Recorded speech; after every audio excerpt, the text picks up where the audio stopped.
হক না দারাত দুস্তে খলকা জারেরা নিস্ত মুমিন কাফেরের মতো লাকেরা। আল্লাহ পাক ওই সাথে বন্ধুত্ব করেন না যেই বান্দার আচরণের দ্বারা, যেই বান্দার ব্যবহারের দ্বারা আল্লাহর সৃষ্টি জীব কষ্ট পায়, এর সাথে মাওলা বন্ধুত্ব করে না। বলেন নাউজুবিল্লাহ।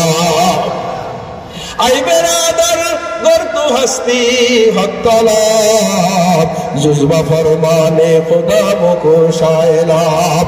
शेख फरीदुद्दीन আত্মা রহমাতুল্লাহ আলাইহি বলে, তুমি কি মাওলার সাথে প্রেম লাগাইতে চাওনি? তুমি কি মাওলার সাথে ভাব লাগাইতে চাওনি? কয় হ্যাঁ। কয় তাহলে তোমার ঠোঁট দুটাকে তারা মারো, এই ঠোঁট দিয়ে মানুষ যেন কষ্ট না পায়। যারা হাতু সিনানি লাহালতিয়ামু ওয়ালা ইয়ালতামু মা জারাহাল লিসানু।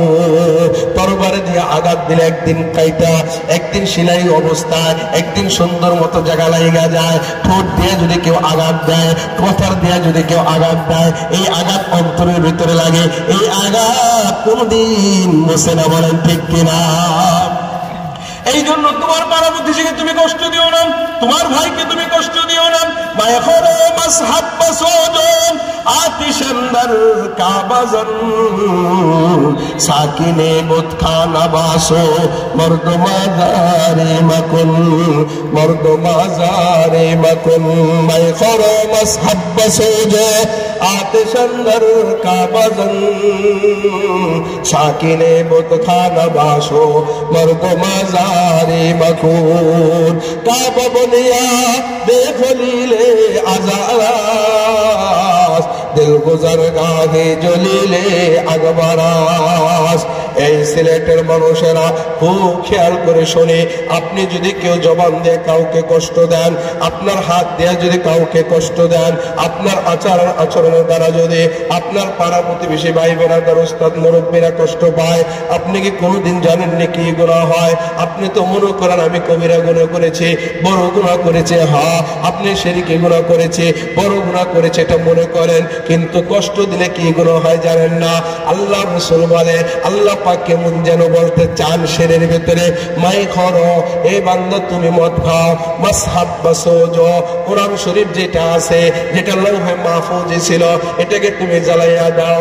আতে শানদার কাবাজন আমার কাবা ঘর যাইয়া ভাঙ্গা টুকরা টুকরা করে ফেলো, কাবা ঘরকে ভেঙে ফেলো।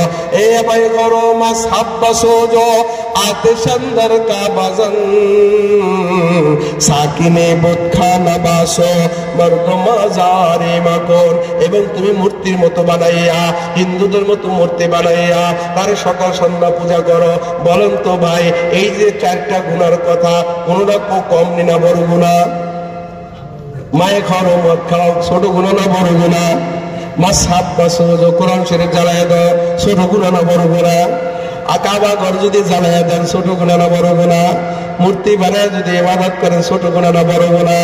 আল্লাহ পাক বুঝাইতে চায়, বান্দা এই চারটা গুনাহ করলে কি গুনাহ হইতে পারে। আরে কোরআনুল কারীম একটু হাতের থেকে পড়ে গেলে বুকে জড়াইয়া চুমা দিতে দিতে অস্থির হয়ে যায়। বড় শান ও আলা কোরআনের সাথে বেয়াদবি হয়ে গেছে।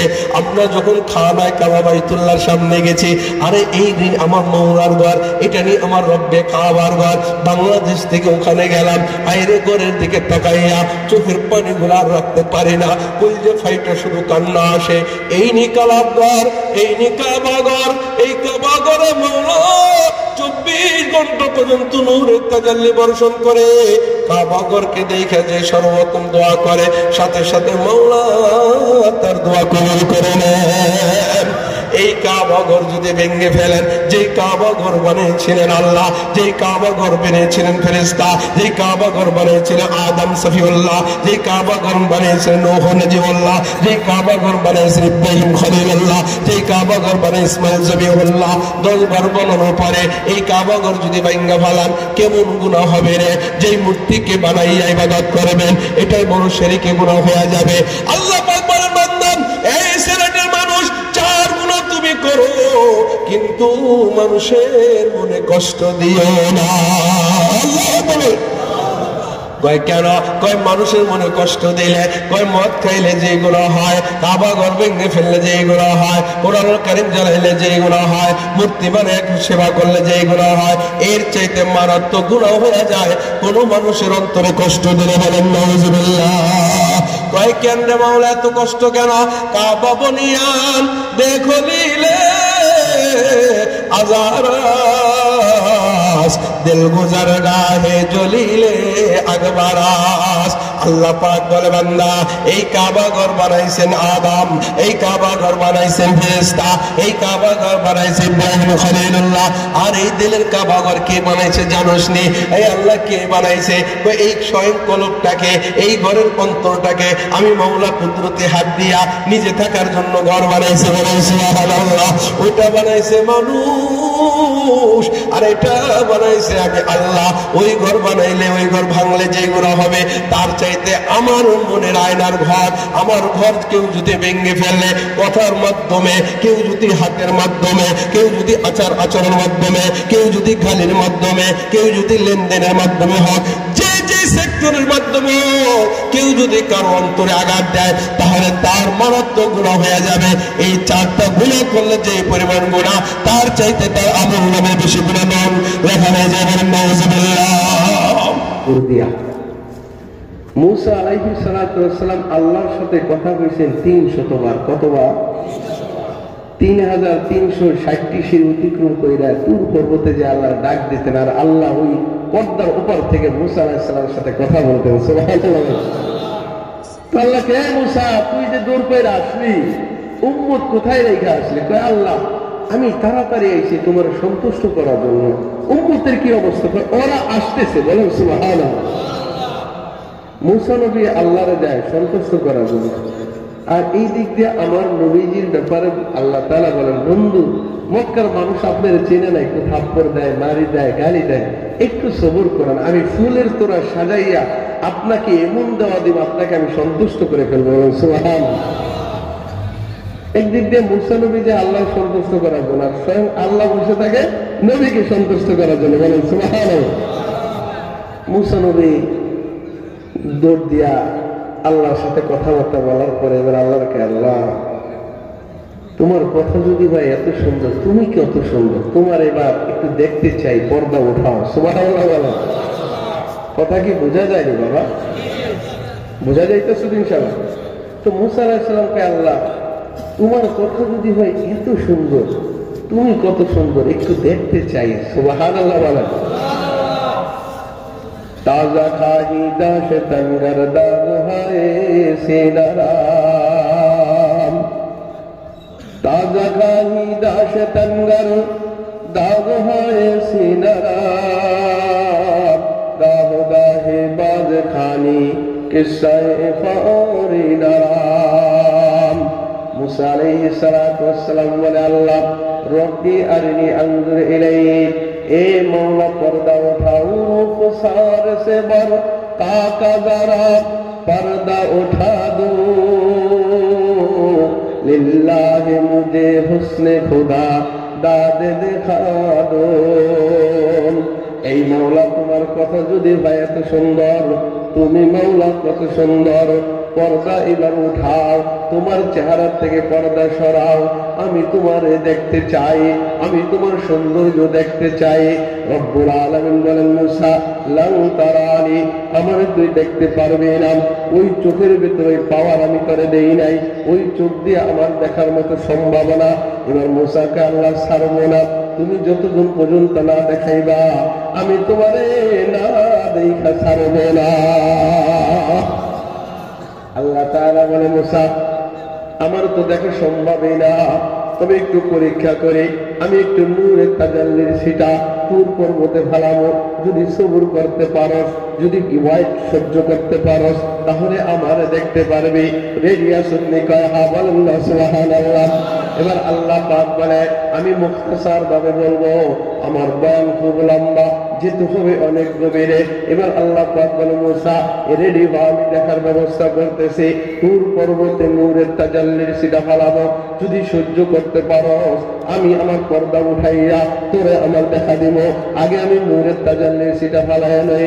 এবার আল্লাহ তাআলা বলেন, তুর পর্বতের 14 মাইল এলাকার ভেতরে আল্লাহ পাক এক বাহিনী পাঠিয়ে দিলেন। তোমরা 14 মাইল এই একরিং জমিনের ভেতরে একজন আরেকজন সিনার সাথে লাইগা তুর পর্বতকে ঘেরাও করে ফেলো।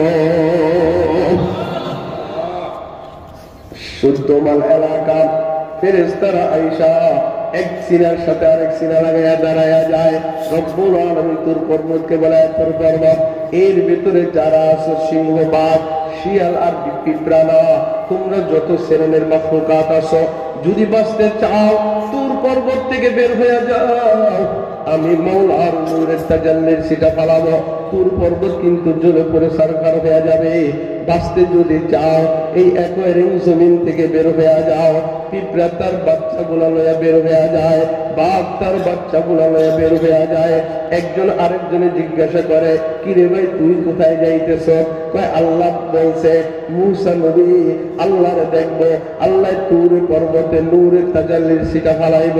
আমরা যদি না যাই তুর পর্বতে জ্বল্লা পইরা সরকারে মারা যাব। একই হুকুম তো আমরা পেয়েছি। সবাই দলে দলে বের হয়ে যায়। আল্লাহ পাক জিব্রাইলকে বলে, জিব্রাইল আমি তোমার সব কিছু হরণ করে নিলাম, তোমার মস্তিষ্ক, তোমার রূহ সব কিছু হরণ করে নিলাম।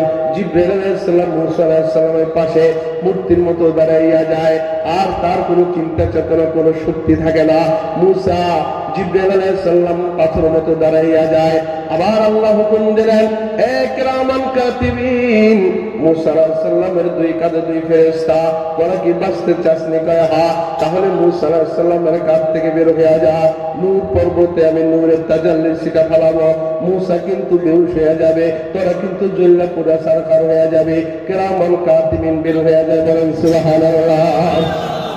আসমানের ফেরেশতাদেরকে বলে, আসমানের ফেরেশতারা তোরা তুর পর্বতে নেমে আয়। দ্বিতীয় আসমানের ফেরেশতাদেরকে বলে, তোরাও নেমে আয়। তৃতীয় আসমানের ফেরেশতাদেরকে বলে, তোরাও নেমে আয়। চতুর্থ আসমানের ফেরেশতা বলে, তোরা নেমে আয়। এভাবে পঞ্চম, ষষ্ঠ, সপ্তম ফেরেশতারা তুর পর্বতে যখন কানায় কানায় ভরপুর হয়ে গেল, মুসা আলাইহিস সালাম ভয় পেয়ে যায়। এক এক আসমানের ফেরেশতাদের চেহারা এক এক রকম। এক আসমানের ফেরেশতাদের চেহারা গুরুর চেহারার মতো, আরেক আসমানের চেহারা ফেরেশতাদের চেহারা বাঘের আকৃতির মতো।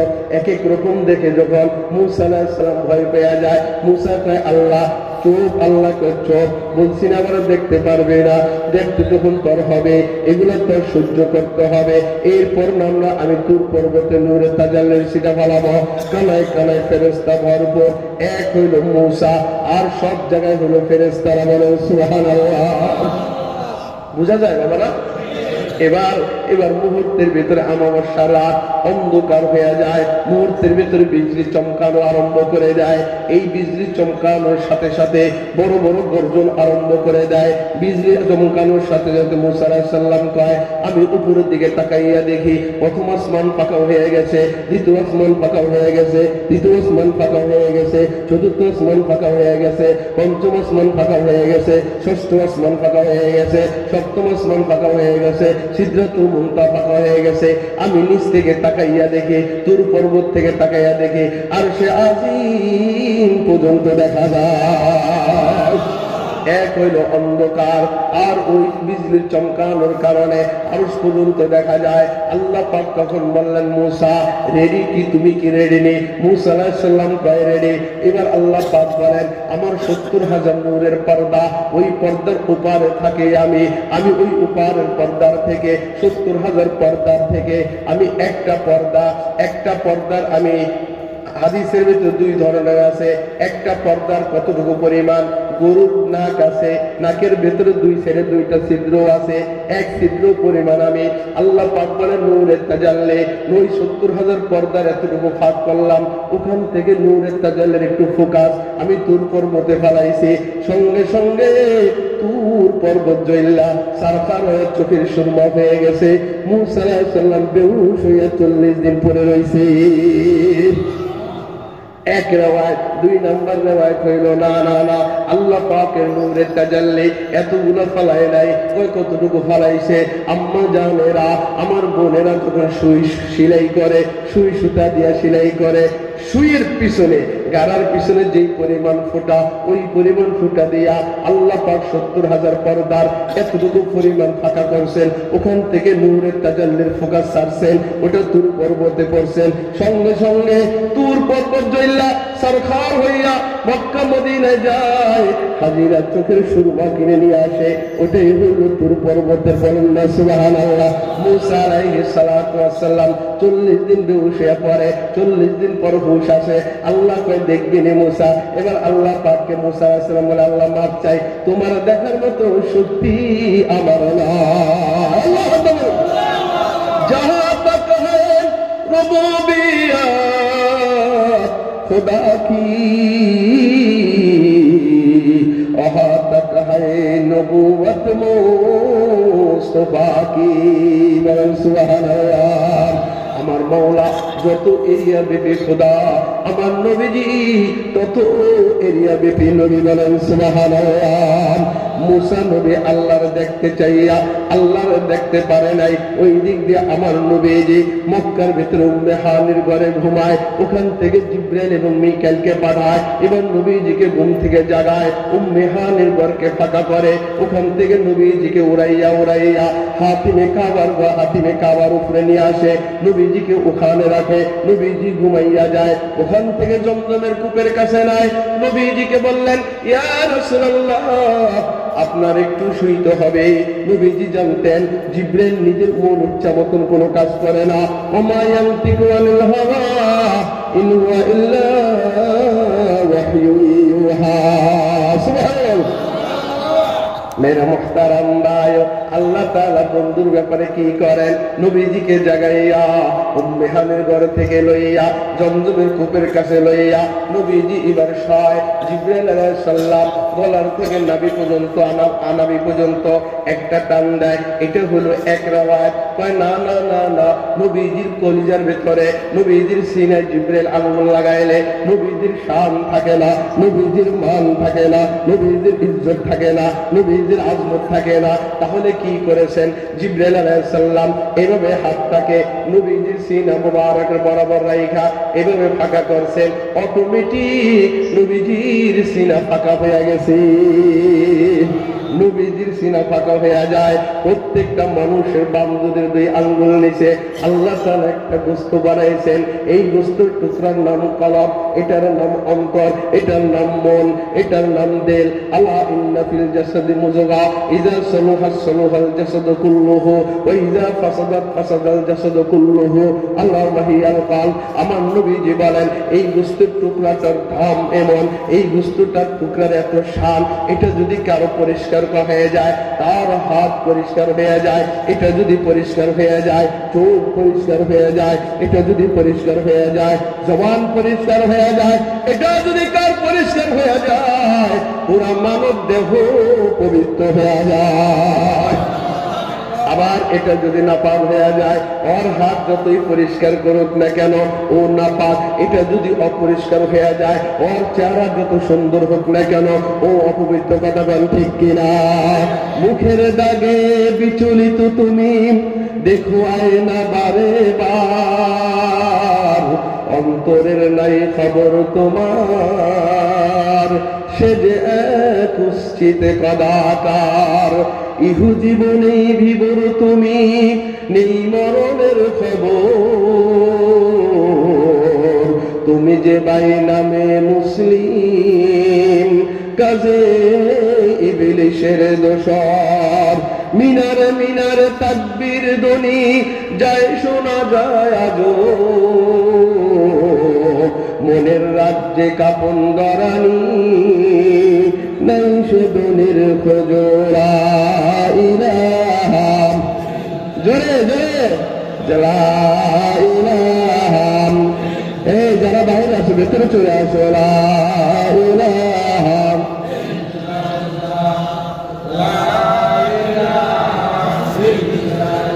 লা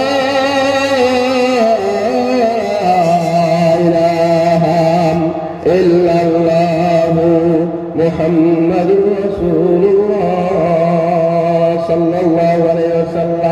বুঝতে অসুবিধা হয়? জোরে কইতে হইব, জোরে বল, বুঝতে অসুবিধা হয়? কারণ আমি মাদারীপুরের লোক, আপনার সিলেটের লোক, বুঝতে অসুবিধা হইতেই পারে, এই জন্য টাইনে টাইনে বলতেছে যাতে করে কষ্ট না হয়। আলহামদুলিল্লাহ। নবীজির আলোচনা হবে, এতে কোনো দুঃখ আসবে, কষ্ট লাগবে? আদম আলাইহিস সালামকে বানাইছেন, নূহকে বানাইছেন, 1,24,000 পয়গম্বরকে বানাইছেন। তাদের কাজ শুধু একটাই ছিল নবীজির শান, নবীজির মান, নবীজির ইজ্জত বয়ান করা। বলেন সুবহানাল্লাহ। আল্লাহ পাক কুনতু কানজান মাফিয়ান, আল্লাহ পাক ছিলেন এক ঘন ভান্ডার, ওখান থেকে নিজেকে জাহির করলেন। কই কেন রে করলা রে মাওলা? কই আমার বন্ধু মুহাম্মাদের কারণে আমি নিজেকে নিজে জাহির করলাম। আমি আসমান বানাইলাম বন্ধুর কারণে, জমিন বানাইলাম বন্ধুর কারণে, আরশ বানাইলাম বন্ধুর কারণে, কুরসি বানাইলাম বন্ধুর কারণে, লৌহ বানাইলাম বন্ধুর কারণে, কলম বানাইলাম বন্ধুর কারণে, হুর গিলমান জান্নাত জাহান্নাম বানাইলাম বন্ধুর কারণে, জিন ইনসান বানাইলাম বন্ধুর কারণে। আদম থেকে ঈসা 1,24,000 পয়গম্বর বানাইছি শুধু বন্ধুর কারণে। বলেন সুবহানাল্লাহ। বড় শানওয়ালা নবী বলতেছিলেন, এই গোস্তের টুকরাটা তুমি যদি নাপাক করে ফেলো, এত আয়না দিয়া ঘষা বড় বড় সোনু, দামি দামি সোনু ব্যবহার কইরা চেহারাকে যতই পরিষ্কার করো না কেন, তুমি নাপাক। আর তোমার দিলটা যদি হয় পরিষ্কার, তুমি যত কালা হও, তুমি যত নোংরা হও। বিলাল ছিলেন বড় কালাম, অন্তরটা ছিল বড় ভালো। মুয়াজ্জিন যখন বিলালকে পাল্টাইয়া দেয়, যেই মুয়াজ্জিন বিলালের আযান আল্লাহ পাকের আরশ পর্যন্ত চলে যায়, আসমান ওয়ালারা জবাব দেয়। যেদিন কালা মুয়াজ্জিন পাল্টে ফেললেন, সুন্দর সুরওয়ালা মুয়াজ্জিন নিয়োগ দিলেন। সুন্দর সুরওয়ালা মুয়াজ্জিন, যোগ্যতাপূর্ণ মুয়াজ্জিন যখন নিয়োগ দিলেন, ফজরে আযান হয়, আওয়াজ উপরে ওঠে না, আর সূর্য ওঠে না। জিবরাইল চলে আসলেন, কি ব্যাপার জিবরাইল, আজকে তো আযান দিয়ে দিলাম কিন্তু সূর্য তো ওঠে না, সবে সাদেক তো হয় না। তাই ইয়া রাসূলুল্লাহ, আযান দিয়েছেন আলাপ তো পাইলাম না। কও কি? প্রতিদিনের আযান তো আরশে আযিম থেকে মাওলা জবাব দেয়, আসমানের ফেরেশতা জবাব দেয়, আমি জিবরাইল জবাব দেই, আযান খানের আওয়াজ পেলাম না। নবী বলে, ও জিবরাইল, আজকে তো বড় শানওয়ালা সাহাবী দিয়া, বড় সুরওয়ালা সুর দিয়া আজকে তো আযান হয়েছে। কই সুর আযান হইলে কি হবে, সুন্দরওয়ালা আযান হলে কি হবে? বিলালের মতো দের তার হয় না। ইশকে সে বেতাব वजूद है नहीं ओ दिल नहीं, इश्क वाला दिल বিলাল যে পরিমাণ এর হয় নাই। বিলাল যে মোহাব্বতে আযান দিত, ওই আযান তো আরশে আযিম পর্যন্ত চলে যেত। ইয়া রাসূলুল্লাহ, বিলালকে উঠান, বিলালকে দিয়ে আযান দেওয়ান। এই দিক দিয়ে বিলাল যখন ইশারের সময় না করেছে, মসজিদের কোনায় যাইয়া এবার আল্লাহর খুঁটি ধরে বলে, আল্লাহ তুই কিনিগা আমারে কালা বানাইলি, তুই কিনিগা আমারে গোলাম বানাইলি। তুই যদি আজকে আমার সুন্দর সুরওয়ালা বানাইতি, আজকে তুই যদি আমার বড় সুন্দর বানাইতি, বড় ভালো বংশের ওয়ালা বানাইতি, আজকে বুঝি মুয়াজ্জিন, মসজিদের নববীর মুয়াজ্জিন থেকে বাত আমি পড়তাম না। আজকে কালার ঘরে কালা হওয়ার কারণে, গোলামের ঘরে গোলাম হওয়ার কারণে, অশুদ্ধ হওয়ার কারণে আজকে বুঝি নবীজি তোর বন্ধুর মুয়াজ্জিন থেকে বাদ পড়ে গেলাম। আর সে আযিম গরম হয়ে গেছে। বিলালকে দিয়া যতক্ষণ পর্যন্ত না ইয়া রাসূলুল্লাহ আযান দেবে, ততক্ষণ পর্যন্ত সবে সাদিক হবে না। मेरे मुहताराम भाई, এই গোস্তের টুকরাটা আমাদের যে পীর, আমাদের বাংলাদেশে উল্লেখযোগ্য বড় যারা পীর ছিলেন, ব্রিটিশ বিরোধী আন্দোলনের অগ্রনায়ক হাজী শরীয়তুল্লাহ রাহমাতুল্লাহ আলাইহি পূর্ণভূমির মানুষ আমি, তাদের সাথে সফর আমার, আমরা পাড়া প্রতিবেশী, আমরা তার রূহানি সন্তান। ওই জায়গায় বসে বলে, আমাদের এই বুজুর্গ ছিলেন পঞ্চম পুরুষ পীর মুহসিনুদ্দিন আহমদ দুনিয়া।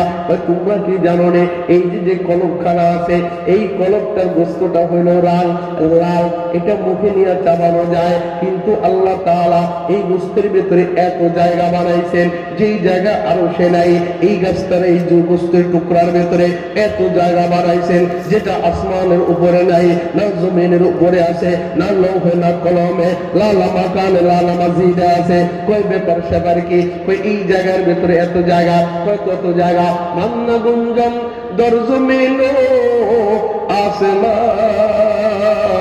लेके गुंजुम दर कुलूबे मोमिना लामका पर घर बनाया यार ने दर बदर हमको फिराया यार ने। अल्लाह पाक बोले बंदा ঘর বানাইছি দুইটা, তোর জন্য একটা ঘর বানাইছি, এটা রেখে দিয়েছি আমার কাছে, ওই ঘরের নাম জান্নাত। আমার একটা ঘর আছে, এই ঘরটা রেখে দিয়েছি তোর কাছে। কই কোন জায়গায় রাখলা? কই তোর বাম দুধের 2 আঙ্গুল নিচে, ঘরের নাম হইল কলব। এই কলব যদি কেউ পরিষ্কার করে, আমি মাওলা কুদরতি ভাবে আমার আরশ তোর কলবে জায়গা নিয়ে যায়। সুবহানাল্লাহ सुबहानल्लाह, क्या मुबारक नाम है, सुबहानल्लाह सुबहानल्लाह, क्या मुबारक नाम है। हय्यल्लाह सुबहानल्लाह, आशिकू का काम है, सुबहानल्लाह आशिकू का काम है, सुबहानल्लाह मोमिनू का काम है। सुबहानल्लाह, কথা বুঝা যাইছে ইনশাআল্লাহ? এই কলবের দিকে একটু যাইতেছে, অসুবিধা হইতেছে? হ্যাঁ, এটা অনেক দামি কথা, কথা ঠিক কিনা? মেরে মোহতারাম ভাই, এই জন্য এই কলবখানার ভিতরে অনেক জায়গা। আমার নবীজির কলবটাকে বের করলেন। আর একটু কথা বলে নেই, এই কলবের ভিতরে 3টা জায়গা আছে, একে নফস, একে রূহ, একে দিল। সৌদি সাহেব, একে নফস, একে রূহ, একে দিল।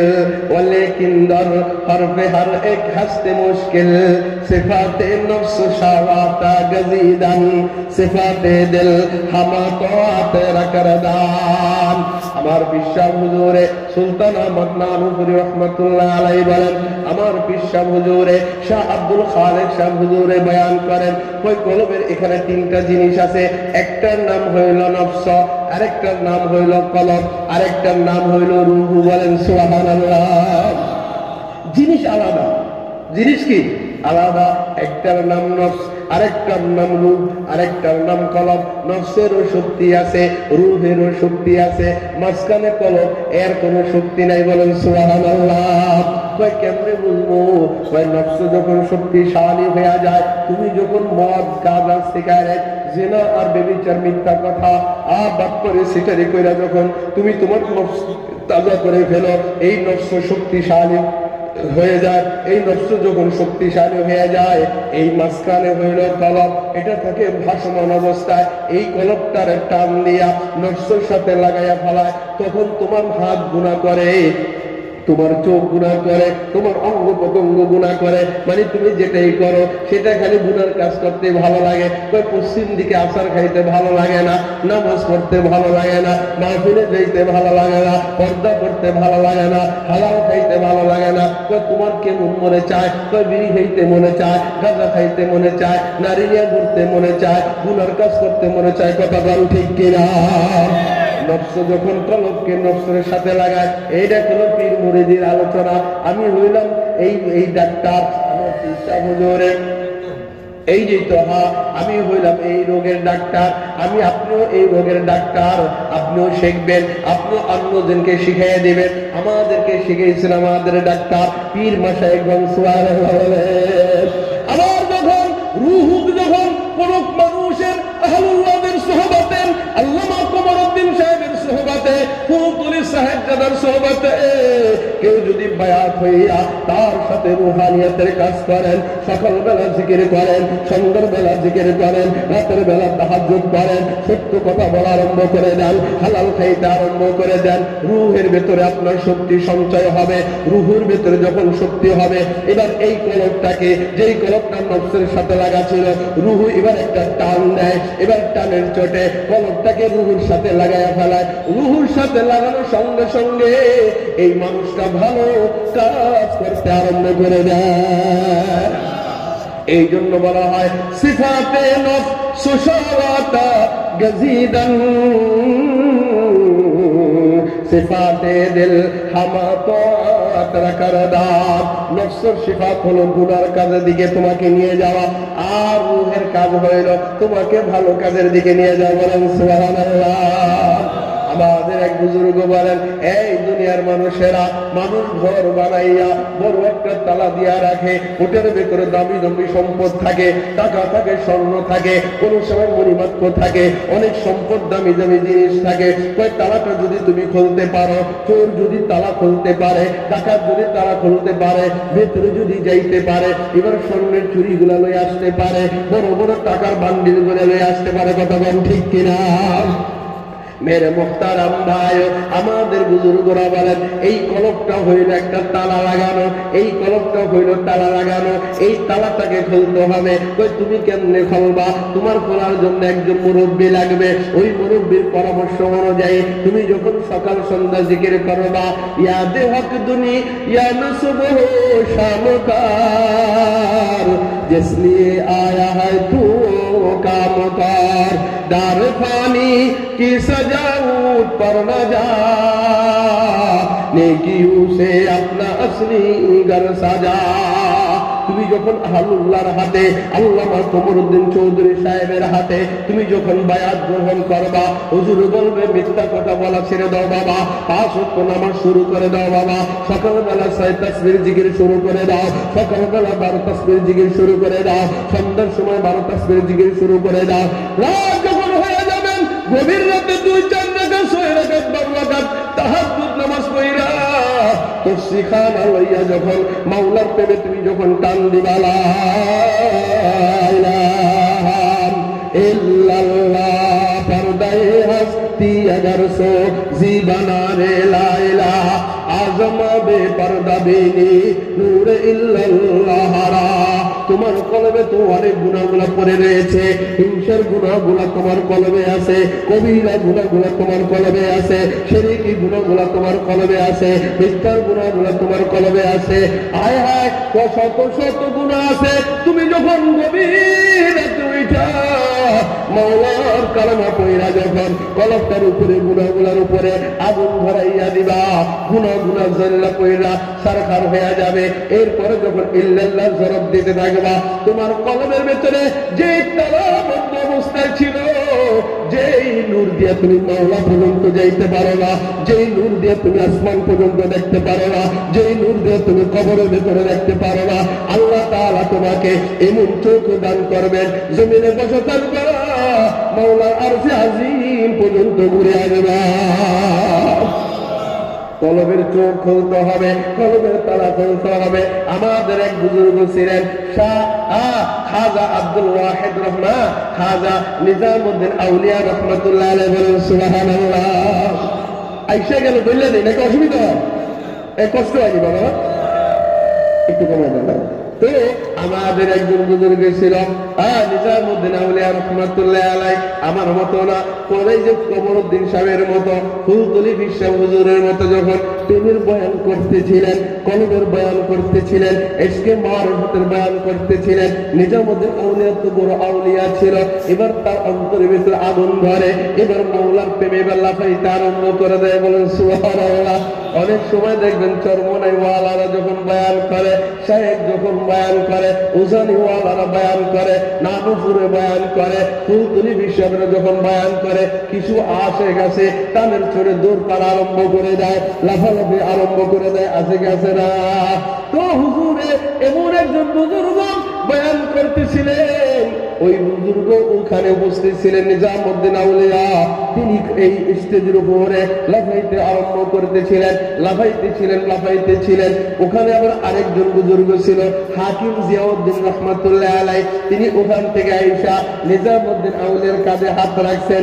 এই নিজামউদ্দিন আউলিয়া, তুমি যদি এমনি লাফাও, মানুষে মনে করবে প্রেমের কথা শুনলে, ইশকে মারিফতের কথা শুনলে লাফাইতে হয়, ওরা গোমরা হয়ে যাবে। তুমি একটু বৈশা যাও। নিজামউদ্দিন আউলিয়া বসে যায়। বক্তা তো তিনি বয়ান করতেই আছেন, ইশকে মারিফতের বয়ান করতেছে। যখন প্রেম ধরিয়ে ডুব দিয়া যখন ইশকের গজল শুরু করলেন, আবার আবার খাজা নিজামউদ্দিন আউলিয়া আবার লাফাইতে আরম্ভ করে দিলেন। আবার হাকিম জিয়াউদ্দিন রহমাতুল্লাহ আলাইহি তার কাঁধে হাত রাইখা বসায় দিলেন। বলেন সুবহানাল্লাহ। দুইবার বসাইলেন। তৃতীয়বার যখন লাফানো আরম্ভ করে দিল, এবার খাজা নিজামউদ্দিন আউলিয়া দুই পায়ে লাফায় না, এক পায়ে লাফায় আর আল্লাহর জিকির করে লা ইলাহা ইল্লাল্লাহ, লা ইলাহা ইল্লাল্লাহ মুহাম্মাদুর রাসূলুল্লাহ। নিজামউদ্দিন আউলিয়া এখানে লাফায়। এবার হাকিম জিয়াউদ্দিন রহমাতুল্লাহ আলাইহি ওখানে এবার তিনি আইসা তারে বসান না, তিনিও হাত বাইদা দাঁড়ায় দাঁড়ায় নিজামউদ্দিন আউলিয়ার চেহারার দিকে তাকাইয়া থাকে। এবার যখন এক পর্যায়ে 1-1.5 ঘন্টা বয়ান শেষ, সবাই যখন চলে যায়, কিছু আশেক কিছু মুরিদান দাঁড়ায়। হাকিম জিয়াউদ্দিনকে ধরে, হুজুর বুঝলাম না, একবার দুইবার আপনি তারে বসাইলেন, আবার তৃতীয়বার বসাইলেন না, দাঁড়ায় দাঁড়ায় তার নাচানাচি দেখলেন, কি ব্যাপার সেপার হইল, এবার একটু জানতে মনে চায়। হাকিম জিয়াউদ্দিন বলে, তোদের জানার দরকার নাই, এটা আমরা জানি, তোরা বোঝার দরকার নাই। কয় না হুজুর, বইলা যাইতে হবে, না বলা পর্যন্ত আপনার ছাড়ব না।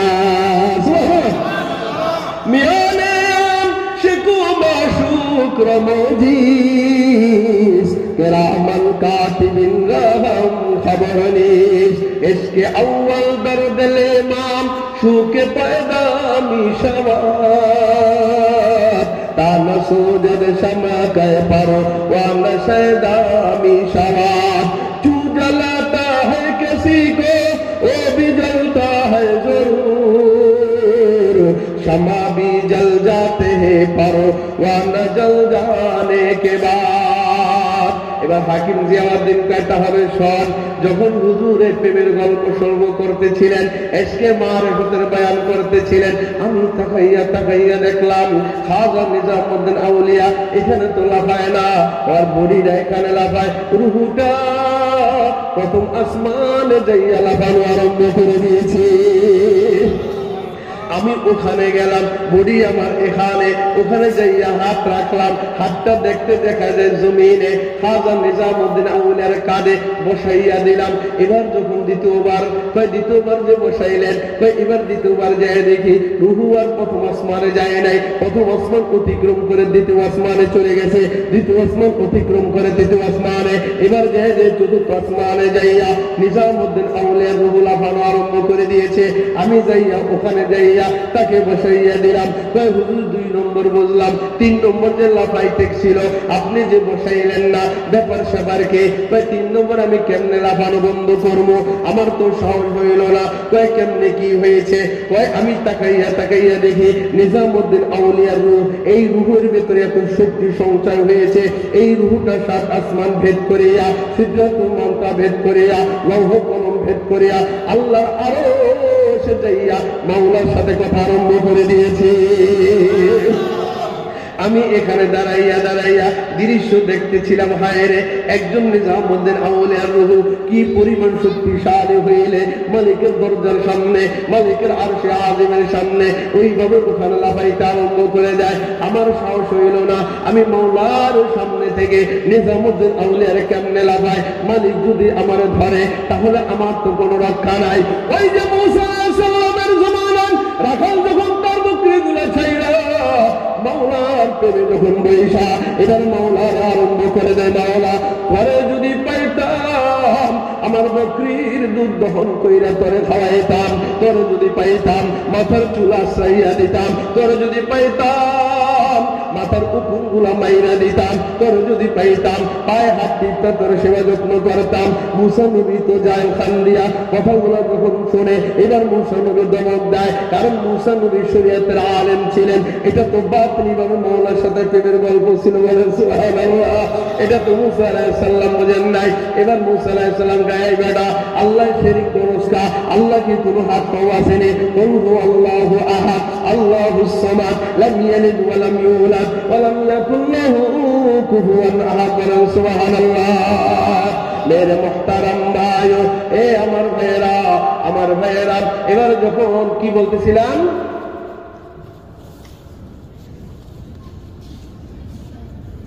কি কইতেছিলাম? হ্যাঁ, রুহুর ব্যাপারে কার কথা কইতেছিলাম? এটা হইলে এগুলো ডিস্টার্ব কেন, ঠিক আছে না? এগুলো আগে বলে দিতে হয়, কারণ এগুলো আসেও ঢুকতে থেকে এই বয়ান আমি করবো না, কিন্তু আসতেছে এই বয়ান, ঠিক আছে তো ইনশাআল্লাহ। তাহলে বলতেছিলাম ওই যে মুসা আলাইহিস সালামের ওই রাখা হলেন, কারণ মিয়ানে আম সে তোমার শুকুর মজিদ কেরামান কাতিবিন রাহাম খবর নিস। মওলার সাথে যখন বান্দার প্রেমের আলোচনা হয়, কেরামান কাতিবিন খবর জানে না। সুবহানাল্লাহ। এবার আল্লাহ পাক মুসা বলেন, এই মুসা তুই কি দিগা মারে আমার বান্দা থেকে আমার বান্দার সুরা করলি? আমার বান্দা তো আমার প্রেম ধরে ডুব দিয়ে গল্প সল্প করতেছিল। হাকিম জিয়াউদ্দিন বলে, যে রূহ মাওলার সামনে দাঁড়াইয়া মাওলার আরশের সামনে লাগাইতে পারে, আমার কি শক্তি হয় ওই রূহে নামানো? বলেন সুবহানাল্লাহ। এই জন্য আমার ভাইয়েরা, বড় শানওয়ালা নবী, বড় মানওয়ালা নবী, বড় ইজ্জতওয়ালা নবী, বড় আজমতওয়ালা নবী, আমার নবীর শান হইল আসমান পর্যন্ত। কেমন পর্যন্ত চাল শোনেন। মুসা আল্লাহরে দেখতে পারে না, আল্লাহ পাক মুসা আলাইহিস সালামকে আল্লাহ পাক দেখানোর সমর্থ দেন নাই। আর আমার নবীজি ঘুমায়, ওখান থেকে নবীজিকে জাগাইয়া জান্নাত থেকে বুরাক আনাইয়া হাতিবে কাবার উপরে শোয়াইয়া জমজমের কূপের পাশে লইয়া নবীজির সিনার থেকে কলবটাকে বের কইরা কলবটাকে জমজমের পানি দিয়া ধয়, জান্নাত থেকে রেশমি রুমাল দিয়া ঢাকা স্বর্ণের পাত্রে ঈমান এবং হিকমতের অক্সিজেন আমার নবীজির কলবের ভেতর পুশ করে। তোমার আমার শরীরে ইনজেকশন পুশ করলে এভাবে সিরিজ দিয়ে পুশ করতে হয়। আমার নবীজির কলবের ভেতরে কিভাবে পুশ করছে জানো না? এটা মওলা পাক জানে। জিবরাইল আলাইহিস সালাম ধরছেন, অটোমেটিক নবীজির কলবের ভেতরে ঈমান এবং হিকমতের অক্সিজেন প্রবেশ করে ফেলেছে। বলেন সুবহানাল্লাহ। আবার জিবরাইল হাত ইশারা করে, এবার কলবটাকে রাইখা আমার নবীজির বান্ধুদের দুই আঙ্গুল নিচে রাখলেন। এবার হাত ইশারা করলেন, নবীজির সিনাটা লেগে গেল। কোন দাগ ঠাক আছে? কয় না না, আগে যেমন সুন্দর ছিল তার চাইতে বেশি সুন্দর দেখা যায়। সুবহানাল্লাহ। এরপরে আমার নবীজিকে বুরাকের ভেতরে উঠাইলেন, বুরাকটারে উড়াইয়া এবার বহু জায়গায় সায়ের পারলেন। ওটা আমার মাকসাদ না। তুর পর্বতে নিয়ে গেলেন। তুর পর্বতে যখন বুরাক চলে গেল, জিবরাইল বলে, ইয়া রাসূলুল্লাহ একটু নামেন না। নবীজি নামলেন, একটু 2 রাকাত নামাজ পড়েন না। নবীজি 2 রাকাত শুকরিয়া নামাজ পড়লেন। এবার মুসা, এবার জিবরাইল বলে, ইয়া রাসূলুল্লাহ জানেন নি এটা কোন জায়গা? কয় কোন জায়গা? এটাই হইল তুরে পর্বত, এটাই হইল তুরে সিনা, যেই জায়গায় মুসা আলাইহিস সালাম আল্লাহর সাথে কথা কইছে দেখতে পারে নাই। এটাই হইল সেই তুর পর্বত। আপনি নামাজ পড়লেন। সুবহানাল্লাহ। ওখান থেকে আমার নবীজিকে বাইতুল মুকাদ্দাসের দিকে নিয়ে গেলেন। ওই বাইতুল মুকাদ্দাসে আমার নবীজির ইজ্জত, আমার নবীজির শান রক্ষা করার জন্য এক একজন আল্লাহ পাক এক একটা বুরাক দিলেন। আদম সফুল্লাহ বুরাকে উইরা এবার বাইতুল মুকাদ্দাসে হাজির হলেন। নূহ নজিউল্লাহ হাজির হলেন, মুসা কালিমুল্লাহ হাজির হলেন, ইব্রাহিম খলিলুল্লাহ হাজির হলেন, ইসমাইল জবিহুল্লাহ হাজির হলেন, ঈসা রূহুল্লাহ হাজির হলেন, বাদশাহ সুলাইমান নবী হাজির হলেন, বাদশাহ যুলকারনাইন হাজির হলেন, হযরত ঈসা নবী হাজির হইলেন, হযরত ইউসুফ নবী হাজির হইলেন, ইউনূস নবী হাজির হইলেন, আইয়ুব নবী হাজির হইলেন, ইয়াকুব নবী হাজির হইলেন, সালেহ নবী হাজির হইলেন, হুদ নবী হাজির হইলেন, জাকারিয়া নবী হাজির হইলেন, জারজিস নবী হাজির হইলেন, সমস্ত নবীরা হাজির হইলেন। সবার বুরাকগুলা বাইন্দা বাইতুল মুকাদ্দাসের ভেতরে ঢুকলেন। আমার নবীজি আসলেন, দেখেন এবার বুরাক দিয়ে বাইন্দিয়া এবার যখন বাইতুল মুকাদ্দাসে প্রবেশ করলেন, তাকায় দেখে সব নবীরা বাইতুল মুকাদ্দাসে কাতারবদ্ধ হয়ে দাঁড়িয়েছে। নবীজি প্রবেশ করলেন, সালাম কালাম হইল, এবার আজান হয়ে যায়, ইকামত হয়ে যায়। নবীজির 2 রাকাত নামাজ পড়লেন। নবীজি 2 রাকাত নামাজ পড়ার পরে আল্লাহ পাক ঘোষণা দিলেন, আমার বন্ধু ইমামুল মুরসালিন, আমার বন্ধু ইমামুল আম্বিয়া। সুবহানাল্লাহ। আমার নবীজিকে ইমাম বানাইয়া নবীজি বুরাকে উঠলেন। এর ভিতরে অনেক গল্প স্বল্প হয়। এবার বুরাকে উঠাইয়া প্রথম আসমান উড়াল দিয়ে নিয়ে যায়। প্রথম আসমানে নক করলেন, উপর থেকে আওয়াজ আসে, কে? আনা জিবরাইল। পাশে কে? মুহাম্মদ রাসূলুল্লাহ। আল্লাহ কি তার দাওয়াত দিয়েছিনি? জিবরাইল বলে, দাওয়াত না দিলে আনছিনি। এবার দরজা খুলে যায়। আব্দুল হক আব্বাসী সাহেব বয়ান করেন, একটা দরজা না, প্রথম আসমানে 70,000 দরজা আল্লাহ বানাইছেন। 70,000 দরজা কথা, মুহাম্মদুর রাসূলুল্লাহ 70,000 দরজা খুলে যায়। সুবহানাল্লাহ। দ্বিতীয় আসমানে চলে যায়, দ্বিতীয় আসমানে 70,000 দরজা খুলে যায়, দ্বিতীয় আসমানে চলে যায়, তৃতীয় আসমানে 70,000 দরজা খুলে যায়, চতুর্থ আসমানে চলে যায়, চতুর্থ আসমানে 70,000 দরজা খুলে যায়, পঞ্চম আসমানে চলে যায়, পঞ্চম আসমানে 70,000 দরজা খুলে যায়, ষষ্ঠ আসমানে চলে যায়, ষষ্ঠ আসমানে দরজা খুলে যায়। এর উপরে আল্লাহ হায়াতের দরিয়া বানায়, এর উপরে আল্লাহ জুলুমাতের দরিয়া বানায়, এর উপরে আল্লাহ হিজাবের পর্দা বানায়, এর উপরে আল্লাহ 8টা মেষ গরুর রাজ বানায়। ওই 8টা মেষ গরু এক একটা মেষ গরুর পায়ের গোড়ালি থেকে হাঁটু পর্যন্ত, জমিন থেকে আসমান যত দূর, এক একটা মেষ গরুর পায়ের গোড়ালি থেকে হাঁটু পর্যন্ত তত দূর। ওটা পারে যায়, এখান থেকে উড়াইয়া উড়াইয়া সিদরাতুল মুনতাহায় নেওয়া যায়, জিবরাইল নেমে যায়। এবার নবীজি বলে, জিবরাইল তুমি যদি নেমে যাও আমি উপরে কেমনে যাবো, আমি আমার আল্লাহর বাড়িতে কেমনে যাবো? জিবরাইল বলে, ইয়া রাসূলুল্লাহ আমার আল্লাহ 600 পাখা দিয়েছেন নূরের, কিন্তু এই নূরের পাখা নিয়ে আমি উপরের দিকে যাইতে পারবো না, নূরের তাজাল্লিতে জ্বলে পড়ে সরকার হয়ে যাবো, আমার স্টেশন এই পর্যন্তই, আমি আর উপরে যাইতে পারি না। আপনারা যে দাওয়াত দিছে তিনি নেওয়ার ব্যবস্থা করবেন। সুবহানাল্লাহ বলেন। আল্লাহ পাক বলে, বন্ধু তুমি এত টেনশন করো না, আমি না তোমার বন্ধু, তুমি না আমার বন্ধু। দুনিয়ায় সব নবীরা হইল আশিক, আমার বানাইছে মাসুক, আর আমি আল্লাহ হইল আশিক। বন্ধু তুমি হইল আমার মাসুক। বলেন সুবহানাল্লাহ। সবাই আল্লাহর পাগল, স্বয়ং আল্লাহ বন্ধুর পাগল। বলেন না সুবহানাল্লাহ।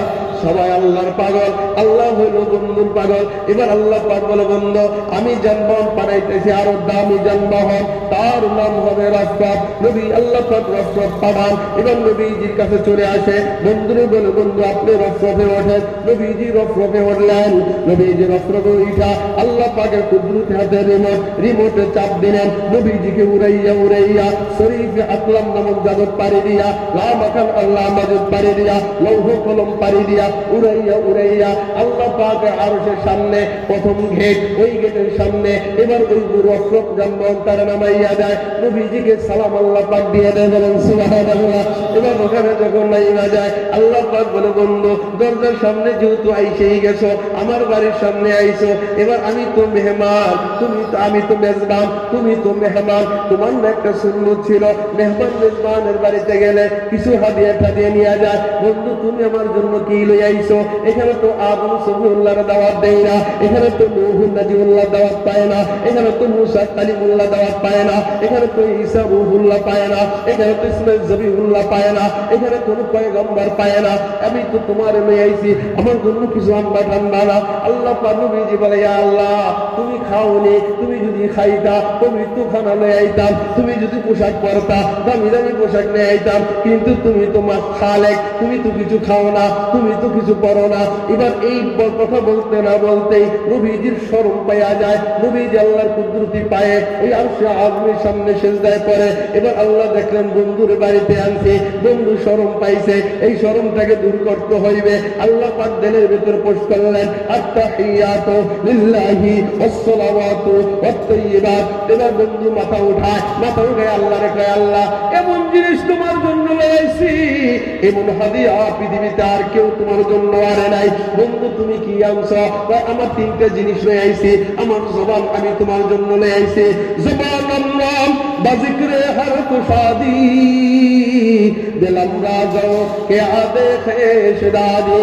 এ আল্লাহ আমার জিহ্বাটা তোমার জন্য লই আইছি। যদি জিকির করি তোমার জিকির করব, কথা যদি বলতে হয় তোমার কথা বলবো, দাওয়াত যদি দিতে হয় তোমার দাওয়াত ছাড়া কোনো দাওয়াত দেব না, তোমার তারিফ ছাড়া কোনো তারিফ করবো না, তোমার প্রশংসা ছাড়া কোনো কথা বলবো না। এই জবান তোমার দিয়া দিলাম। আর বন্ধু কি নিয়ে আইছো? আমার সমস্ত অঙ্গ প্রত্যঙ্গ তোমার জন্য নিয়ে আইছি, হাত তোমার জন্য নিয়ে আইছি, পা তোমার জন্য নিয়ে আইছি। এই হাত দিয়ে যদি কিছু করে তোমার জন্য করবে, পা যদি কোনো জায়গায় চলে তোমার জন্য চলবে। আর বন্ধু তুমি আমার জন্য কি লইছো? আল্লাহ টাকা তো দেও নাই, টাকা পয়সা যদি দিতা তাহলে টাকা যতটুকু দিলা আমি তোমার জন্য আমার সব মাল তোমার রাস্তায় খরচ করে দিব। জোরে কন্যা সুবহানাল্লাহ। আল্লাহ পাক বন্ধু তিন জিনিস যেহেতু তুমি আমার দিলা, তিন জিনিসের ভেতরে আমি রহমত আর বরকত মিশিয়ে দিলাম। আসসালামু আলাইকা আইয়ুহান নবিয়্যু ওয়া রাহমাতুল্লাহি ওয়া বারাকাতুহু। এ বন্ধু তোমার সালাম, তোমার এই জবানে, তোমার এই অঙ্গ প্রত্যঙ্গে, তোমার এই টাকা পয়সা দান দক্ষিণের ভেতরে আমি রহমত আর সালাম শান্তি মিশ্রণ করে দিলাম। বলেন সুবহানাল্লাহ। নবীজি চিন্তা করে আমার আল্লাহ একলা দিব কা, আমি একলা নিমু কা, আমারও তো উম্মত আছে, উম্মতেরও তো দান করবে, উম্মতেরও তো জিকির করবে, উম্মতেরও তো আল্লাহর জন্য ব্যবহৃত হবে। তাহলে কি করব? তাহলে আমিও আমার উম্মতের জন্য ভাগ করে নিলাম। আসসালামু আলাইনা ওয়া আলা ইবাদিল্লাহিস সালিহিন। বলেন সুবহানাল্লাহ। আয় আল্লাহ তুমি যা দিলা আমি আমার উম্মতের মাঝে এই তিন জিনিস ভাগ করে নিলাম। বলেন সুবহানাল্লাহ। আমি বলতে চাইলাম ভাইয়েরা, বড় শানওয়ালা নবী, বড় মানওয়ালা নবী, বড় আজমতওয়ালা নবী, এই নবীর ইজ্জত যারা করবে আল্লাহ তাআলা তাদের ইজ্জত বাড়ায় দেবে। বলেন সুবহানাল্লাহ। আমার নবী মসজিদে নববীর ভিতরে একখানা মাদ্রাসা বানায়, এক একজন মানুষ এক একবার ওই মাদ্রাসায় আসে, আমার নবীজি তাদেরকে শিক্ষা দেয়। এ শুনে রাখেন, আমার নবীজির সাথে উম্মতের সাথে 5 ধরনের সম্পর্ক ছিল। বলেন সুবহানাল্লাহ। কয় ধরনের? নবীর সাথে আর উম্মতের সাথে 5 ধরনের সম্পর্ক ছিল। আমার নবীজি রাসূল, আমরা তার উম্মত। বলেন সুবহানাল্লাহ। নবীজি রাসূল, আমরা তার উম্মত। আমার 2 নম্বর সম্পর্ক, নবীজি আমাদের পিতা, আমরা তার সন্তান। বলেন সুবহানাল্লাহ। 3 নম্বর সম্পর্ক হইল নবীজি পীর, আমরা সকলে তার মুরিদ। সুবহানাল্লাহ।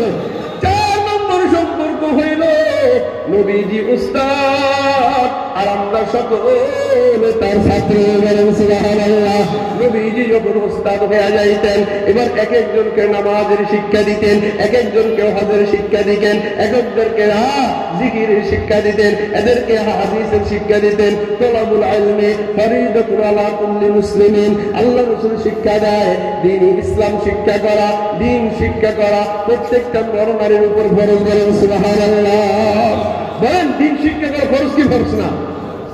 আপনি আল্লাহ পাক বলছেন, দেখেন আল্লাহ পাক বলছেন ওয়াকিমুস সালাহ, এই বান্দা তুই নামাজ পড়। এই নামাজটা কেমনে পড়তে হবে এটা আমার নবীজি শিখে থাকতে হবে। আমার নবীজি কেমনে বলেন?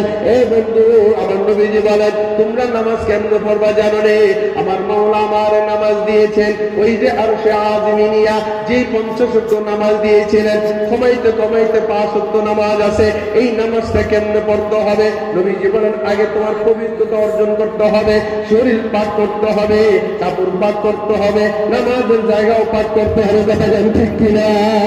নামাজ পড়ছেন, শরীর হইল আপনার নাপাক, এই নামাজ কিন্তু কবুল হবে না, হবে না। এই জন্য দিন শিক্ষা করতে হবে। ছোট্ট বাচ্চাকে যখন এই হাফিজিয়া মাদ্রাসা যখন ভর্তি করাইবেন, এদেরকে শিক্ষা দেওয়া হয় 7 জায়গায় 7 দিকে ফিরিয়া ইস্তেমদা করা নিষেধ। এরকম আছে না? হ্যাঁ, তাদেরকে কেমনে কেমনে নামাজ পড়াইতে হবে, নামাজের ভেতর কতগুলা ফরজ, নামাজের ভেতর কতগুলা ওয়াজিব, নামাজের ভেতর কতগুলা সুন্নাত, নামাজ ভাঙার কারণগুলা, এইগুলা তাদেরকে শিক্ষা দেওয়া হবে। এই নামাজ 50 ওয়াক্ত নামাজ কেমনে পড়তে হবে হাফিজিয়া মাদ্রাসার ছাত্রদের কাছে জিগাইলে বলে দিবে আগে তোমার শরীর পাক করতে হবে, এরপর ওযুটা করতে হবে। ওযু নিজের মন মতন করলে হইব না, ওযু করার তো তরিকা আছে। আগে তোমার 2 কবজি পর্যন্ত দাও, এরপর তুমি মেসওয়াক করো, এবার তোমার কুলি করো, নাকে পানি দাও, চেহারাকে ধরো, কুলি পর্যন্ত 2 হাত দাও, আবার এবার মাথা মাসে করো, এবার তুমি পাও দাও। তুমি এইভাবে করলে ওযু সুন্নত তরিকায় হবে। আবার যদি তুমি উল্টা ফিলে করো তাতেও তোমার ওযু হয়ে যাবে। কিন্তু নবী সুন্নতের সাথে মিলল না। কথা বল ঠিক কিনা? সুন্নতে হয় মেরে পেশে নজর, কলব মে আল্লাহ, রওজা মেরি आंखों में है, काबा मेरे दिल में। কেউ যদি নবীর সুন্নতকে অনুসরণ করে, কেউ যদি নবীর সুন্নতকে নিজের সব কিছু মানাইয়া ফেলে, সে এই সুন্নত তরিকে চলা আরম্ভ করে দিবে। ঘুমের ভেতরে নবীজির স্বপ্ন তার সামনে চলে আসবে। বলেন সুবহানাল্লাহ। দুনিয়ার ভিতরে আপনারা দেখবেন, যখনই আপনি কোনো এক মানুষকে নিয়ে ভাববেন, তোমরা মস্তিষ্কের ভেতরে, এই স্মৃতি জগতের ভেতরে তাকে স্বপ্নের যোগে চলে আসে। কথাগণ ঠিক কিনা? আপনি যখন খোলার ভেতরে আপনার নবীকে ফলো করবেন, আপনি যখন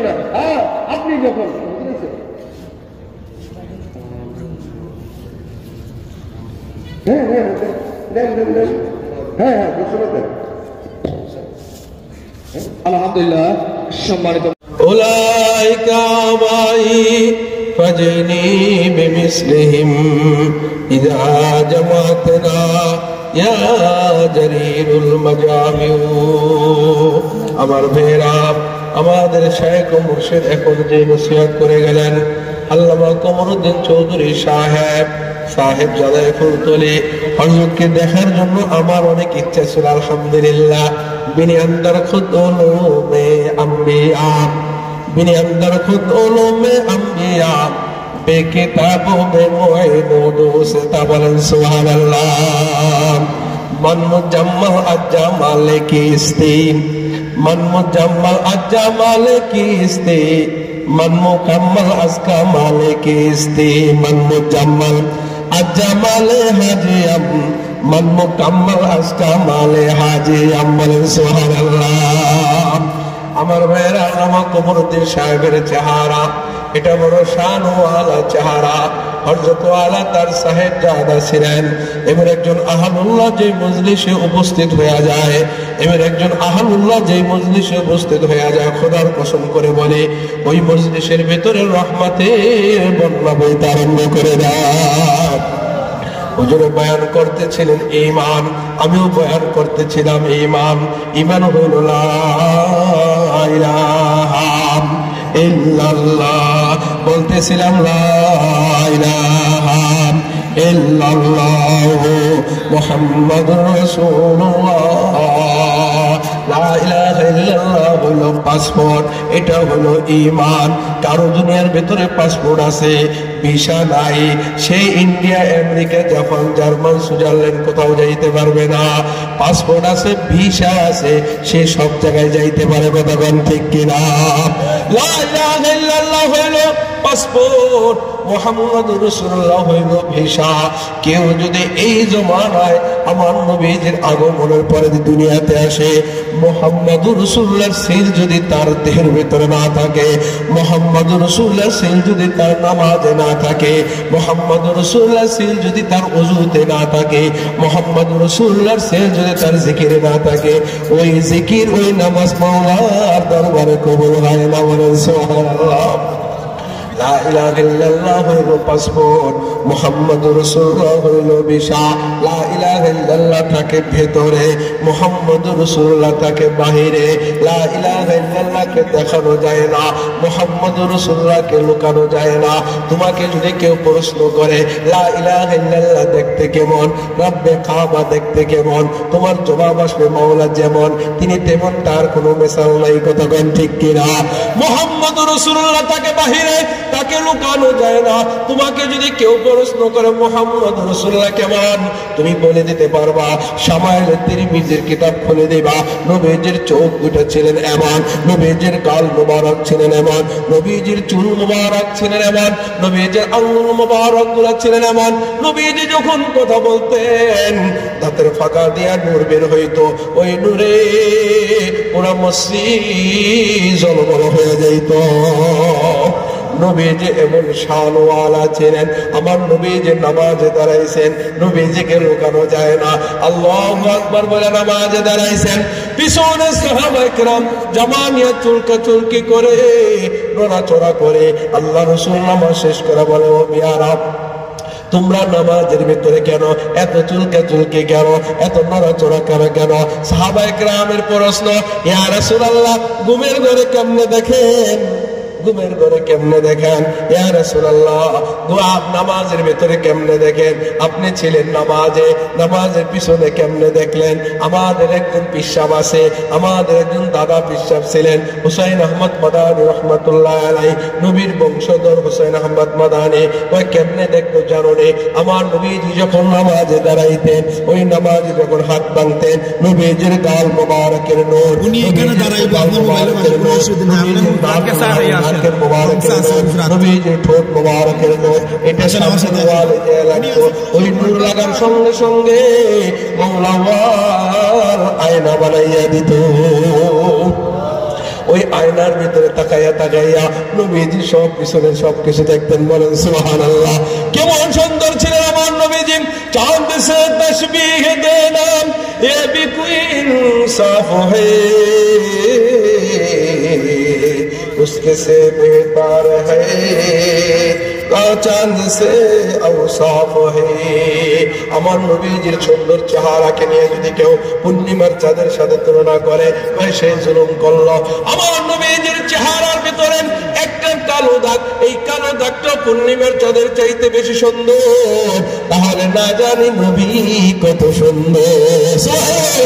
লা ইলাহা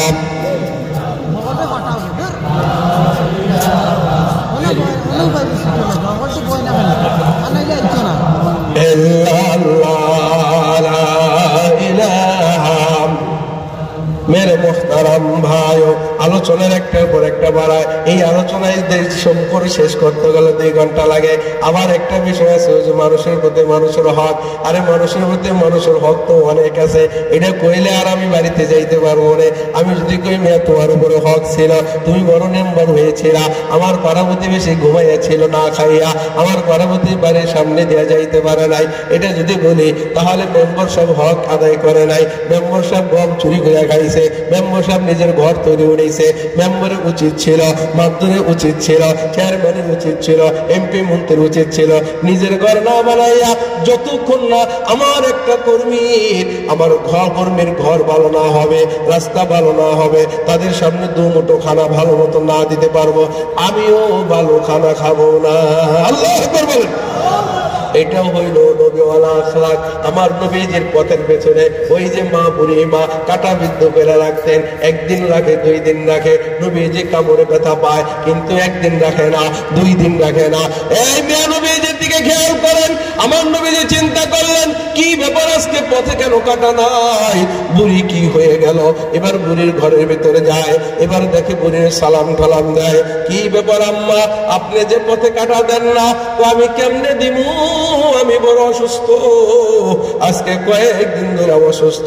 ও বুড়িমা, তাহলে বাজার টাজার করছেন নি? কয় না। তাহলে খানা পিনা খাইছেন নি? কয় না। এই মেয়া দেখেন বুড়িমার অবস্থা, দেখেন আমার নবীজির অবস্থা। এবার কয় আম্মা যান তাহলে ব্যাগ দেন। নবীজি বাজারে যায়, বাজার সদাই মেহেদি করে, নিজের হাতে কোটাকুটি করে, এবার রান্না করে, বুড়ির মুখে দেয়। তুমি কে বাবা? কয় আনা মুহাম্মদ। আমি তোমার পথে কাটা বিদ্ধ করেছিলাম। কয় হ্যাঁ।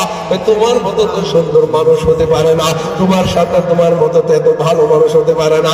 আমার পরে দাও লা ইলাহা ইল্লাল্লাহ মুহাম্মাদুর রাসূলুল্লাহ। বুড়ি যে ঈমান গ্রহণ করলো, আমার নবীজির কি সুন্দর আচরণ, আমার নবীজির কি সুন্দর ব্যবহার দেখে, আরে বোনের সময় ভোট নেওয়ার দরকার নাই, বিপদের সময় টাইম নেওয়ার দরকার নাই। তুমি সবসময় ভাইয়ের কাছে লেগে থাকো, সবসময় ভাইয়ের উপকারে লেগে থাকো। আগে হক না দারাত দুস্তে খলকা জারেরা, নিস্ত মুমিন কাফেরের মতো লাকেরা। আল্লাহ পাক ওই সাথে বন্ধুত্ব করেন না যেই বান্দার আচরণের দ্বারা, যেই বান্দার ব্যবহারের দ্বারা আল্লাহর সৃষ্টি জীব কষ্ট পায়, এর সাথে মাওলা বন্ধুত্ব করে না। বলেন নাউজুবিল্লাহ। আই বেরাদার गर तो हस्ती हक तलब जुज़्बा फरमाने खुदा मुको शायलाब। শেখ ফরিদুদ্দীন আত্মা রহমাতুল্লাহ আলাইহি বলে, তুমি কি মাওলার সাথে প্রেম লাগাইতে চাওনি? তুমি কি মাওলার সাথে ভাব লাগাইতে চাওনি? কয় হ্যাঁ। কয় তাহলে তোমার ঠোঁট ধরে তারা মারো, এই ঠোঁট দিয়ে মানুষ যেন কষ্ট না পায়। যারা হাতু সিনানি লাহালতিয়ামু ওয়ালা ইয়ালতামু মা যারা হাল লিসানু। তরবারে দিয়ে আঘাত আঘাত দিলে একদিন কাইটা, একদিন সেলাই অবস্থায়, একদিন সুন্দর মতো জায়গা লাগা যায়। ঠোঁট দিয়ে যদি কেউ আঘাত দেয়, কথার দিয়ে যদি কেউ আঘাত দেয়, এই আঘাত অন্তরের ভিতরে লাগে। এই আঘাত কোনদিন মুছে না, বলেন ঠিক কিনা? এই জন্য তোমার পাড়া প্রতিবেশীকে তুমি কষ্ট দিও না, তোমার ভাইকে তুমি কষ্ট দিও না। মায়খরো মাসহাব্বাসুজন আতিশান্দার কাবাজান সাকিনে বুতখানা বাসো মর্দ মাজারে মাকুন, মর্দ মাজারে মাকুন। মায়খরো মাসহাব্বাসুজন আতিশান্দার কাবাজান সাকিনে বুতখানা বাসো মর্দ মাজারে মাকুন। কাবা বনিয়া দেখলিলে আজারাস, দিল গুজার গাহে জ্বলিলে আগবারাস।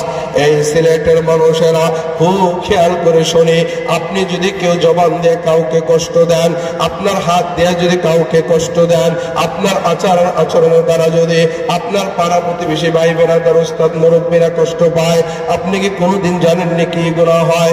আপনি তো মনে করেন আমি কবিরা গুনাহ করেছি, বড় গুনাহ করেছে। হ্যাঁ, আপনি শিরকি গুনাহ করেছে, বড় গুনাহ করেছে, এটা মনে করেন, কিন্তু কষ্ট দিলে কি গুনাহ হয় জানেন না। আল্লাহ রাসূল বলে, আল্লাহ পাক কেমন যেন বলতে চান শেরের ভিতরে, মাই খরো এ বান্দা তুমি মদ খাও, মাসহাব্বাসুজ কোরআন শরীফ যেটা আছে, যেটা লৌহে মাহফুজে ছিল, এটাকে তুমি জ্বালাইয়া দাও। আতে শানদার কাবাজন, আমার কাবা ঘর যাইয়া ভাঙ্গা টুকরা টুকরা করে ফেলো, কাবা ঘরকে ভেঙে ফেলো।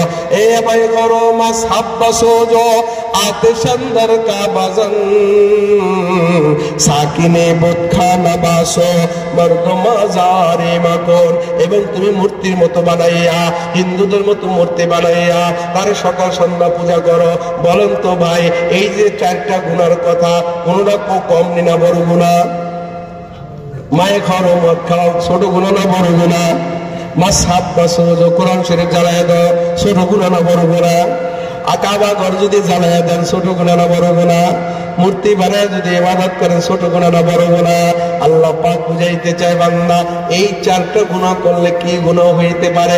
আরে কোরআনুল কারীম একটু হাতের থেকে পড়ে গেলে বুকে জড়াইয়া চুমা দিতে দিতে অস্থির হয়ে যায়। বড় শান ও আলা কোরআনের সাথে বেয়াদবি হয়ে গেছে।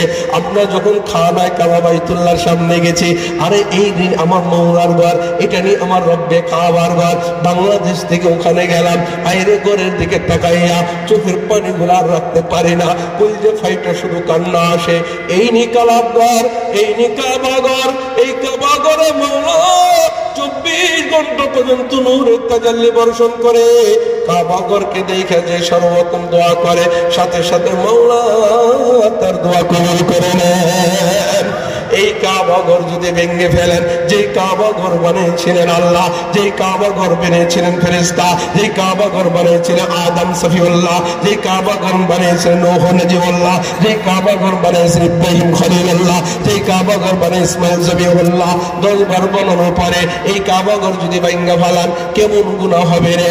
যেই মূর্তিকে বানাইয়া ইবাদত করবেন, এটাই বড় শিরকি গুনাহ হয়ে যাবে। আল্লাহ পাক বলেন, বান্দা এই সিলেটের মানুষ চার গুনাহ তুমি করো, কিন্তু মানুষের মনে কষ্ট দিও না। আল্লাহ বলে কয় কেন? কয় মানুষের মনে কষ্ট দিলে, কয় মদ খাইলে যে গুনাহ হয়, কাবা ঘর ভেঙে ফেললে যে গুনাহ হয়, কোরআনুল কারীম জ্বালাইলে যে গুনাহ হয়, মূর্তি বানায় সেবা করলে যে গুনাহ হয়, এর চাইতে মারাত্মক গুনাহ হয়ে যায় কোন মানুষের অন্তরে কষ্ট দিলে। বলেন নাউজুবিল্লাহ। কয় কেন রে মাওলা এত কষ্ট কেন? কাবা বনিয়ান দেখলিলে আজারাস, দিল গুজার গাহে জ্বলিলে আগবারাস। আল্লাহ পাক বলে, বান্দা এই কাবা ঘর বানাইছেন আদম, এই কাবা ঘর বানাইছেন ফেরেশতা, এই কাবা ঘর বানাইছে ইব্রাহিম খলিলুল্লাহ। আর এই দিলের কাবা ঘর কে বানাইছে জানোস নি? এই আল্লাহ কে বানাইছে? এই স্বয়ং কলবটাকে, এই ঘরের অন্তরটাকে আমি মাওলা কুদরতি হাত দিয়া নিজে থাকার জন্য ঘর বানাইছে। সুবহানাল্লাহ। ওইটা বানাইছে মানুষ, আর এটা বানাইছে আমি আল্লাহ। ওই ঘর বানাইলে, ওই ঘর ভাঙলে যে গুনাহ হবে, তা তার চাইতে আমার মনের আয়নার ঘর, আমার ঘর কেউ যদি ভেঙে ফেলে, কথার মাধ্যমে, কেউ যদি হাতের মাধ্যমে, কেউ যদি আচরণের মাধ্যমে, কেউ যদি গালির মাধ্যমে, কেউ যদি লেনদেনের মাধ্যমে হোক, যে সেক্টরের মাধ্যমে কেউ যদি কারো অন্তরে আঘাত দেয়, তাহলে তার মারাত্মক গুনাহ হয়ে যাবে। এই 4টা গুনাহ করলে যে পরিমাণ গুনাহ, তার চাইতে তার আমল নামে বেশি গুনাহ নন, লেখা হয়ে যাবে। নাউযুবিল্লাহ। বলেন তো এই গুনাহ সম্পর্কে জানা শোনেনি? কত মানুষেরই তো মুরব্বীরে, এই মুরব্বী আপনি কি করবেন, দাড়ি ধরে টান দেয়, আবার কত যুবকরে মেরে ফেলে, আবার কত মা কত পাশের মেরে মুরগিকে লাঠি দিয়ে বাড়ি দিয়ে মেরে ফেলে, আবার কত মা কত বিলেইকে লাঠি দিয়া বাড়ি দিয়ে মেরে ফেলে, কত বেড়া কত কুকুরকে মেরে ফেলে। এই তুমি কি জানো না এই কুকুরের দেহও আল্লাহ বানাইছেন? তুমি কি জানো না এই বিড়ালের অন্তরটাকে আল্লাহ বানাইছেন? তুমি কি জানো না মানুষের অন্তরটাকে আল্লাহ বানাইছেন? তুমি যে অন্তরে আঘাত দিয়েছো, হতে পারে অন্তরে আল্লাহ পাকের আরশ জায়গা নিয়েছে, হতে পারে এই জিকির ওয়ালা অন্তর, হতে পারে আল্লাহর মহব্বত ওয়ালা অন্তর। এই অন্তরে আঘাত দিলে তোমার মারাত্মক গুনাহ হয়ে যাবে, বলেন ঠিক কিনা? মেরে মুহতারাম দায়, আল্লাহ পাক ঘর বানাইছেন 2টা। ওই আল্লাহ পাক ঘর, একটা হইল বেহেশত, আরেকটা হইল ঘর মুনকাবাদিল। এটা হইল আল্লাহর ঘর, আপনার ঘরটা হইল আল্লাহর কাছে, আল্লাহর ঘরটা হইল আমার কাছে, বলেন সুবহানাল্লাহ। আল্লাহ পাক বুঝাইতে চায়, বান্দা তোর ঘরটা আমি কত সুন্দর করে সাজাই, সকাল বিকাল সাজাই, সকাল সন্ধ্যা সাজাই, আমি হুরগেল বান্দিয়া সাজাইতে থাকি, সকাল সন্ধ্যা আমি নিজ হাতে সাজাই। এই আমার বান্দা, তোর কাছে আমার একটা ঘর রেখেছিলাম, তোর কাছে ওই ঘরের ভিতরে আমার জায়গা হবে। তুই এই ঘরের কি যত্নটা করলে, এই ঘরের কি মেহমানটা করলে? না তুই কবিরা গুনাহ ছাড়লে, না তুই সগীরা গুনাহ ছাড়লে, না তুই শিরকি গুনাহ ছাড়লে, না তুই পিতামাতার সাথে বেয়াদবির গুনাহ ছাড়লে, না তুই উস্তাদের সাথে বেয়াদবির গুনাহ ছাড়লে, না তুই মুরব্বির সাথে বেয়াদবির গুনাহ ছাড়লে, না তুই ভাই ভাইকে হত্যা করার গুনাহ ছাড়লে, না তুই মদ খাওয়ার গুনাহ ছাড়লে, না তুই মিথ্যা বলার গুনাহ ছাড়লে, না হিংসা ছাড়লে, না অহংকার ছাড়লে, না রিয়া ছাড়লে, কোনো ইবাদতে তুই ছাড়লে না, কোনো গুনাহতে তুই ছাড়লে না। অথচ তোর ঘর সুন্দর করার জন্য আমি ফেরেশতা নিয়োগ করেছি, আমি নিজে সাজাই, আর আমার ঘরটার বেলায় তুই এত অবহেলা করস কেন, বলেন ঠিক কিনা? এই ঘরকে সুন্দর করা, এটা হয় না আল্লাহ পাকের ঘর। এই ঘরকে কেউ যদি সাজায়, আল্লাহ পাক তার আরশে, আল্লাহ পাক তার কলবের ভেতরে আইসা যাবে। আইসা যখন যাবে কেমন হবে জানেননি? হাজার মে তেরে রঙ্গ বোহে, হাজার মে তেরে রঙ্গ বোহে, जिधर देखता हो उधर तू है उधर तू है इधर तू है उधर जिधर देखता हो उधर तू है। তোমার কলবে যখন আল্লাহ পাক চলে আসবে, হাত তোমার আল্লাহর ইশারায় কাজ করবে, ঠোঁট আল্লাহর ইশারায় কাজ করবে। এই চোখ দিয়ে যখন আসমানের দিকে তাকাইবা, আসমান ওয়ালাকে দেখতে পাবা। এই চোখ দিয়ে যখন পাথরের দিকে তাকাবা, এই পাথরের ভিতর আল্লাহকে দেখতে পাবা। এমনকি তুমি তোমার নিজের ভিতরে যখন তুমি তাকাইবা, ওয়াফি আনফুসিকুম আফালা তুবসিরুন ওয়া নাহনু আকরাবু ইলাইহি মিন হাবলিল ওয়ারিদ। তু মেরে নজদীক হরদম लेके मैं अंधा हूँ फिर बख्शे वो नूरे बसीरात जिससे तू आवे नजार। তুমি যখন কলবের ভিতরে আল্লাহ পাককে বসাইবা, তখন এই কলবটার ভিতরে তুমি আল্লাহ পাককে যখন বসাইবা, নিজেকে নিজের দিকে যখন তাকাইবা, নিজের ভিতরে তোমার মালিককে তুমি দেখতে পাবে। সুবহানাল্লাহ। তুমি কেমন করে ভুলে গেলে সেই আল্লাহকে, তুমি কেমন করে ভুলে গেলে সেই আল্লাহকে, যিনি সৃষ্টি করেছেন আসমান ও জমিন, যিনি পয়দা করেছেন জান্নাত ও জাহান্নাম। কেমন করে ভুলে গেলে সেই আল্লাহকে? তুমি যদি নজর করো তোমার ওই নিজের মাঝে, তুমি যদি লক্ষ্য করো তোমার ওই নিজের মাঝে খুঁজে পাবে তোমার মাসুককে। কেমন করে ভুলে গেলে সেই মাওলাকে, তুমি কেমন করে ভুলে গেলে সেই আল্লাহকে। আলহামদুলিল্লাহ বলেন। একবার কোন 15 মিনিট বাড়ান, আরেকবার 5 মিনিট গেল বন্ধ করে, আরেকবার এই সম্পর্কে বয়ান করে, আরেকবার ওই সম্পর্কে বয়ান করেন। এত বয়ান